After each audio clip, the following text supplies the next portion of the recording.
इन ॻाल्हि खे बि गौर कजो त धारियनि सां बि असांजा पंहिंजा मिलियल आहिनि। बिस्मिल्लाह रहमान रहीम। अस्सलाम वालेकुम। दोस्तो, दुनिया जो कहिड़ो बि झेड़ो हुजे, फ़साद हुजे, घर जो हुजे, ॻोठ जो हुजे, मुल्क जो हुजे, उहे जेके बि मसइला हूंदा आहिनि उहे ॻाल्हियुनि ज़रिए हल थींदा आहिनि। सिंध ते त काफ़ी बोझ आहे, काफ़ी सालनि खां वठी नुक़सान बि थींदो थो अचे। ग़ैर क़ानूनी तरीक़े सां जेके बि माण्हू आया आहिनि उन्हनि हमेशह फ़साद फैलायो आहे, छो जो उन्हनि जो मुल्क त आहे कोन। तकलीफ़ हमेशह घर वारनि खे थींदी आहे, मालिकनि खे थींदी आहे।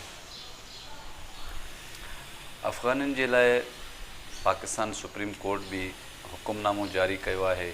आर्मी चीफ बि बयान में चयो आहे त उन्हनि खे वापसि वञणु घुरिजे। असां वटि नाअहल नादरा वारा जेके अमलदार आहिनि उन्हनि हिननि खे शनाख़्ती कार्ड बि ॾिना। ज़ारी ॻाल्हि आहे, स्टार्ट शनाख़्ती कार्ड खां आहे। अगरि शनाख़्ती कार्ड उन्हनि खे मिली थो वञे त हू हिन धरतीअ जा वारस ॼण बणिजी था वञनि, छो जो उन्हनि वटि कागज़ी कार्रवाई थी सघे थी त हू डोमिसाइल ठाराए सघनि था।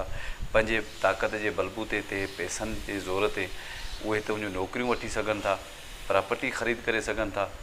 दुनिया जे तव्हां कहिड़े बि कुंड में वेंदव त अॻु में उनजो तव्हां वीज़ा हासिलु कंदव। पर जेके माण्हू अचनि था उहे मालिक बणिजी था वञनि। उहे वेही घर भातियुनि खे, धरती धणियुनि खे वेठा तकलीफ़ था ॾियनि। असांजे ग़रीब मुल्क जेके बि कमाइण वेंदा आहिनि ॿाहिरि मुल्क, अमेरिका, मलेशिया, तुर्की, सऊदी, दुबई, इहे माण्हू कमाइण वेंदा आहिनि। पंहिंजे बचनि जी रोज़गार लाइ इंसानु जाखोड़ींदो रहंदो आहे, पर उन्हनि खे उतां जी नेशनलिटी मिलणु ॾाढो ॾुखियो आहे। जेके मुल्क जा मालिक आहिनि, जेके कानून खे हलाईंदड़ आहिनि, उन्हनि में इहा सम्झ आहे त धारियनि जी आबादकारी असांजे लाइ नुक़सानु आहे। असां वटि तमामु घणो नुक़सानु थो थिए। रोज़े महशर जो ॾींहुं जॾहिं थींदो त सिंधी ज़रूरु फ़रियाद कंदो पंहिंजे रब ताला जे अॻियां, दाहूं कंदो त या बारी ताला, तुंहिंजे हबीब जे सदके, उनजे कौलनि ऐं उन्हनि जे हदीसनि मुताबिक़ असां महिमान नवाज़ीअ जो एतिराम कयो, असां महिमाननि खे शान ॾिनो, असां महिमाननि खे जीअ में जायूं ॾिनियूं। या बारी ताला, उन्हनि महिमाननि असांजे लाइ छा कयो? जिन महिमाननि खे असां धरती ॾिनी, उन्हनि खे रोज़गारु ॾिनो, उन्हनि खे कारोबार करणु ॾिनो, उन्हनि असांजा कूंदर कुठा।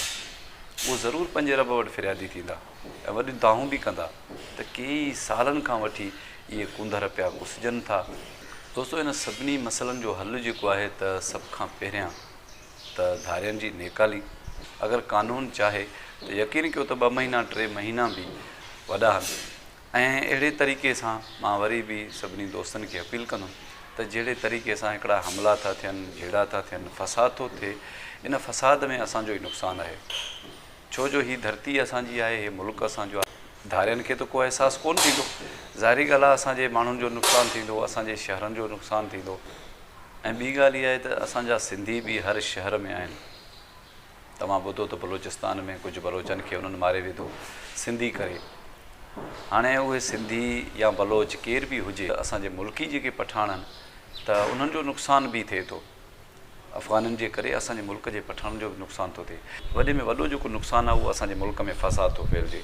हिकिड़ी ॻाल्हि ज़हन में रखंदा कयो, पठान हुजे या सिंधी हुजे, पठान टोलो करे निकिरे थो, लठियूं था, त उन्हनि में शिरपसंद बि अंदरि हलिया वेंदा आहिनि, झेड़े खे वधाइण जे करे, फ़साद खे वधाइण जे करे। उहो तव्हां न ॾिसी सघंदव। असांजे सिंधियुनि में बि सेम ईअं आहे। सिंधियुनि जा टोला निकिरंदा त अमुन तरीक़े सां दुकान बंदि करायूं त उन्हनि में 5 अहिड़ा शिरपसंद हूंदा त ॻाल्हि खे वधायूं, मुल्क में फ़साद फैलिजे। अॻु में त असां उन्हनि खे सुञाणो त उहे केरु आहिनि। असां त निकिरी था पियूं त अगरि असां सां 5000 माण्हू गॾनि त असां 5000 जो त तारीफ़ कोन था वठी सघूं। असां त ख़ुशि थींदासीं त असांजी ख़ल्क़ घणी थी वई।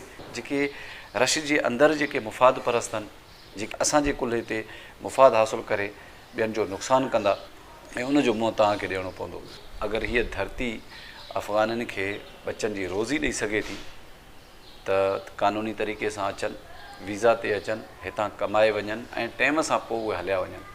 गवर्नमेंट उन्हनि ते टैक्स लॻाए त केतिरा साल उहे रही सघनि था, त हितां जे उन्हनि जो कानून हुजे त उहो हितां नुक़सानु करे त उनजो बैन लॻल हुजे त वरी उहो ॿीहर न अचे।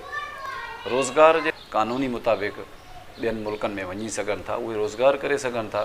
इन जे लाइ त कंहिंखे मना कोन्हे। जेके असां वटि करप्ट माण्हू आहिनि जिन्हनि उन्हनि खे नादरा जा शनाख़्ती कार्ड ठाहे ॾिना, डोमिसाइल ठाहे ॾिना, हाणे नौकरियुनि में अची विया, पुलिस में अची विया, हर इदारे में वञो त अफ़गानी आहिनि। इन जो ज़िम्मेवारु केरु आहे? इहे बि त असां सिंधी वेठा आहियूं न, असांजे सिंध में हर ऑफिस में उते सिंधी वेठो आहे।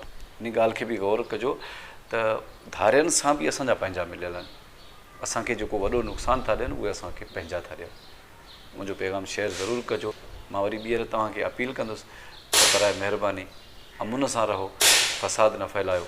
सभ खां पहिरियां असां मुस्लमान आहियूं ऐं उनखां पोइ असां ज़ातुनि में तब्दील था थियूं। को सिंधी आहे, को बलोच आहे, को पठान आहे, को पंजाबी आहे, पर सभ खां पहिरियां असां नबी करीम सल्लल्लाहु अलैहि वसल्लम जा उम्मती आहियूं। त कंहिंजो वधीक नुक़सानु न थिए। मूंखे कंहिं नए मौज़ू ते ॾींदा इजाज़त। पंहिंजो ख़्यालु रखिजो। अलाह निगहबान। नयूं कहाणियूं, घरेलू वाक़ियात ॾिसण लाइ असांजे चैनल खे सब्सक्राइब कंदा, लाइक कंदा, शेयर कंदा।